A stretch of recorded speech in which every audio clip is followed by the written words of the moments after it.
Right, silly phone. So here we go. Just to give a quick tour of inside my greenhouse. I'll try and go back so you can kind of see the full thing here. It's kind of a mess. I'm working in here right now. So, yeah, so I guess I'll start over here. These are the ones that I started. They're biggest. Got nasturtiums, a couple varieties of tomatoes, kale. I just planted in a couple of spots where my tomatoes died off. So these I planted the beginning of March. There's a bunch of fennel and I think dill in there, some parsley, a couple varieties of peppers. I didn't do a whole lot. There's just some bell peppers and a couple of maybe jalapenos and banana peppers. There's some flowers. These are zinnias and some more nasturtiums back there. I'm trying to grow as much of those as I can because they're really good pest repellent. Over here I have basil, cinnamon basil, columbine, echinacea. There's some Tabasco peppers and lavender, parsley, carnations, Sweet Williams, and these are my newer ones that I just brought outside. There's rutabagas, lettuce, some more kale and kohlrabi, and a couple of stragglers over here I didn't have room for. So there's another pepper and some onions, and then up here I went ahead and I started 2 trays of spinach because I don't have very much growing at all yet, and then some more lettuce. Gotta just keep those kind of going as much as possible. So what I'm doing over here, well, let me just show you. These trays over here have 2-inch soil blocks. I am not using, if you've noticed, any type of oh, I just forgot, like the cell trays. I'm not using any cell trays at all this year. Trying some things that I read about. So these are biodegradable bags, and so let me see if I can show you. You can grab it. What they do is they air prune, and it will prevent them from getting transplant shock.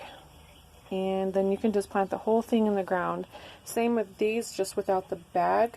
The roots will form their own little blocks, and you can just take them out, stick them straight in the ground, and the roots kind of like spread out throughout the soil and not wrap around themselves so much like they do in the cell blocks. So today what I'm doing is getting ready to start some basically the rest of my summer plantings. I was actually just going to stick the seeds directly in the ground, but I'm going to experiment. I'm going to do some more of those bags. I got some kind of bigger ones. I'm going to do my like melons and squash, pumpkins. So I'm going to try and fill these 3 trays and do 2 each of several different varieties that I have. And I will have way more than I can plant in my small space, but I am going to try and plant 1 of each and then give the rest away to my friends or family or whoever might have space for them. So that's what I'm doing. I'm just filling these bags up and gonna get those planted. I'm gonna bring them in the house later because it is supposed to maybe rain, probably not, probably get cloudy and windy later, and it's just really hard to do this when the baby's awake. So I can do this part while she's sleeping and then just bring them inside and do them as I have time later. But I'll show you this too. This is my kind of my greens bag. I have alfalfa sprouts I'm just kind of nibbling on, and I've been pulling some out and planting them throughout the garden just because I will just basically give those to the animals. Because I've been eating off this plenty. There's some lettuce I put in there, and this one I believe I have no idea because I already forgot. I'm so tired. Alright, but anyways, yep, there's some strawberries that have to go out, so I guess while I'm making a quick video, I will just go ahead and give a full tour, a mini tour. I'm not going to talk a whole lot just because there's not a whole lot going on, but in here, this is typically just my, I have some perennials in here. That's what's coming up, and some weeds. I'm kind of excited. I actually have my very first dandelions ever in my yard. I know most people are like, but I want them. I want them to grow because I like to drink the tea and stuff. They're edible. There's asparagus coming up over there, and I'm going to be planting some flowers and herbs in here to fill in all of the spaces. The most exciting and the only reason that I'm going to be successful this year is this watering system that I had put in. There's 3 sections. There's several people that are like interested in how I'm doing it. So they can't really come over because of the virus. So I'll just make a video. So there's 3 sections. This first part is PVC, and then it goes inside with polytubing. So there's polytubing basically around the perimeter of the garden, and then these ones have 3 because 2 wasn't cutting it. So there's polytubing, and then we have these little sprayers that spray out. They're supposed to go out about a foot, but they don't. So we're trying to modify some things and fix it. So it's definitely not a perfect system, but on the edge I have connected some a drip line to water the 100 of peas that I have planted along the fence. This whole fence should be climbing with peas soon, unless the frost did them in, but they kind of look like they might spring back. So peas all along this fence, all along that fence, except for the gate. And some of them didn't make it, but we still should have tons of peas. That fence over there has my raspberries. This is lettuce, spinach, radish, just the early season stuff. I'm going to be planting a lot of my main summer crops over here because these beds are just more amended, I guess. They've been here the longest. Got a couple of apple trees over here, and like I said, there's not much yet, but I'm definitely gearing up and pulling a ton of sunflowers out of this bed. There's like hundreds in there probably. So and on the outskirts of this garden I have some more herbs and perennials that I'm going to be filling in with more flowers. First year I've ever really started flowers from seed and had them succeed so far.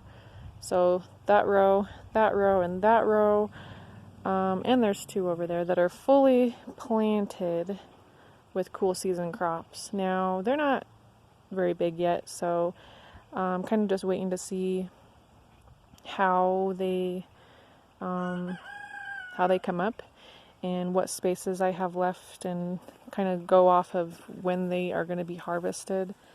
I should be able to pull these out as my summer crop goes in and starts to take over, and then they can have the space all to themselves.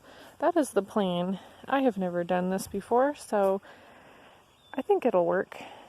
And so in this one I have some lettuce and beets mostly all the way down, and then there's some parsley and some catnip I threw in there. This one is kind of a sporadic because we lost several, but it's supposed to have borage, which is an edible flower, and pest deterrent. We have some radish and lettuce, and it's supposed to be cauliflower. Some of them died, so we're going to wait and see, and then fill in as summer gets closer. And then over here I had some onions, but they got started from seed, and they're just like not doing a whole lot. So I'm getting some bulbs from a friend and going to fill in everywhere that I can with onions. They are a good companion to a lot of plants. And then I planted the rest of this in carrots, and they are just starting to come up. You're not going to be able to see them unless I bring you much closer, but they are starting to come up, and I'm excited about that because I've never really grown carrots except for a few very sporadically, because they're just really hard to germinate. So I do have some potatoes over there, and over here is where we planted the blackberries all along here. So yep, that kind of is a brief tour. There's been a lot to go in because I don't know who's seen or I've talked to, but before this year, I basically just had this. That was it. And I planted a few things sporadically over there, but I did no beds over there. I kind of stuck a few things in the ground and they all failed.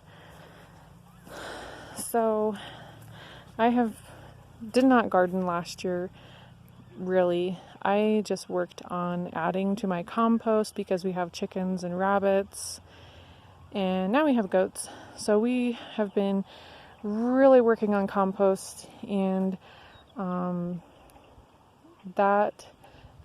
then we had a pile of cow manure delivered about a year and a half, almost 2 years ago. So that's been sitting. So we have added that to these beds. I just threw them in, didn't even intend on filling, I pretty much quadrupled my garden space this year. So I'm excited because I was like, well, I'm not going to do that. There's no way I'm going to fill it. It's going to be too hard to manage. But you know what? Now that I have the watering in, there's no reason not to at least try. So as long as we don't have any major glitches in that, so far so good. So you can see there's a dripper there, my blackberries, everything is kind of what's the word, like it can be changed. So anyways, that is the plan. I am going to get back to work before the baby wakes up, and I can't wait to show you what it looks like in a month, 2 months, 3 months. I'm hoping the whole fence is just going to be covered. It's going to be peas first, and then I'm going to have I'm actually going to plant my tomatoes and all the beans that I can along the fence, and just have it covered in beans. And the tomatoes are going to climb it. So yeah, I'm really excited about that. I can't wait to see how it turns out, and I can't wait to share it with you guys. So all right, this is long enough. I'm going to head out. All right.